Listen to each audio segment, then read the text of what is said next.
আসলে মানুষ কিছুই ভোলে না। ধরুন আপনি কাউকে উপকার করলেন, কারো সাহায্য করলেন, কারো দুর্দিনে পাশে রইলেন, কাউকে ভীষণভাবে ভালোবাসলেন।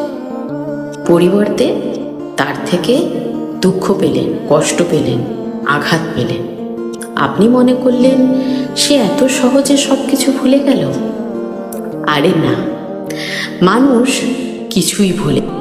আসলে উপকার স্বীকার করার মতন পারিবারিক শিক্ষাটা তো সবার মধ্যে থাকে না। ওই যে বেঈমান, ঠকবাজ, প্রতারক, বাংলার এই শব্দগুলো তাহলে আবিষ্কারই হতো না। এই শব্দগুলো তোলা থাক তাদের জন্যই, যারা উপকারের পরিবর্তে শুধু তাদেরকে দেয় লাঞ্ছনা, গঞ্জনা আর মিথ্যে অপবাদ। ওই যে পারিবারিক শিক্ষা সবার থাকে না।